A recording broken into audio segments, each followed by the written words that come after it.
The chest produces the full, grounded, resonant sound of a man who is at ease in his own body. Drop your voice. Not artificially, not by forcing a false deepness that does not belong to you, but by relaxing the tension in your throat and your jaw and your shoulders and allowing your voice to find its natural full register. And then slow down.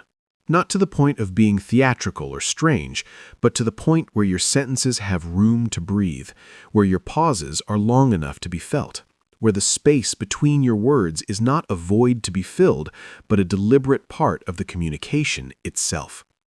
A man who is not afraid to let his pauses land is a man who is not afraid of silence. And a man who is not afraid of silence is a man who does not need constant external validation to feel secure in what he is saying. That security is felt by everyone in the room. It does not need to be announced. It is communicated through every breath, every pause, every unhurried syllable. There is something else worth understanding here. People unconsciously mirror the emotional state of the person speaking to them. When you are calm, they become calmer. When you are rushed, they feel the subtle pressure of that rush and their walls go up. When you slow down, you are not just changing how you sound, you are changing the emotional temperature of the entire conversation. You are setting the atmosphere in the room. The next time you feel the urge to rush, remember what that urge is actually saying. It is saying you are afraid. And the moment you slow down, you are saying something different. You are saying, I am not afraid. I know what I am here to say, and I am willing to let you wait for it. Let them wait. You are worth it. Control your tempo. Not because you are performing authority, but because you understand that how you deliver your words shapes what those words mean before anyone has consciously processed their content. If you are ready to speak like a man who knows he is worth waiting for, type this below. I speak with intention. 3. You are not listening, you are just waiting to talk, and everyone around you already knows it. Here is something most men will never admit out loud. Most of the time when they appear to be listening, they are not listening, they are waiting. Waiting for a gap in the conversation where they can insert what they already decided to say before the other person finished speaking. They are tracking the conversation just enough to know when their turn is coming, but not deeply enough to actually receive what is being communicated. And the person talking can feel it. Not always consciously, but somewhere beneath the surface of the exchange, there is a recognition. This person is not really here with me. They are just waiting for me to finish. And that recognition, felt and rarely named, is the invisible wall that prevents most conversations from becoming anything more than two people taking turns making noise in the same room. Think about how that actually lands on the person speaking to you.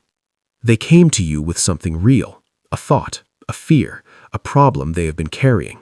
And instead of receiving it, you were already preparing your response before they finished the sentence. Instead of being present with them, you were somewhere else in your own head building your reply. They felt that, and a part of them quietly closed. Real listening is one of the rarest and most powerful skills a man can develop. Not because it is complicated, because it is genuinely uncomfortable for most men to practice. Real listening requires you to set aside your own agenda for the duration of someone else's speaking. It requires you to resist the impulse to formulate your response while they are still talking. It requires you to sit with ideas that challenge your own without immediately preparing to defend against them. It requires patience, genuine, active, disciplined patience. And most men mistake patience for passivity. They think that sitting quietly while someone else speaks is somehow a subordinate position, that listening means losing, that the man who talks more is the man who leads more. They are wrong, deeply wrong. The great philosopher Epictetus, who understood the architecture of a disciplined mind better than almost anyone, said something that every man in a leadership position should carry with him everywhere. He said that we have 2 ears and 1 mouth so that we can listen twice as much as we speak. 2 ears, 1 mouth, that is not an accident of anatomy. That is a design specification for how human communication is meant to work. And the men who honor that specification, who genuinely and deeply listen twice as much as they speak, build something in their relationships and their families and their communities that the men who talk constantly never achieve.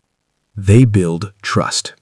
Because when you truly listen to a person, when you are fully present with them, when you receive what they are saying without immediately redirecting the conversation back to yourself, you give them something that is genuinely rare in the modern world. You give them the experience of being heard. Consider how rare that actually is.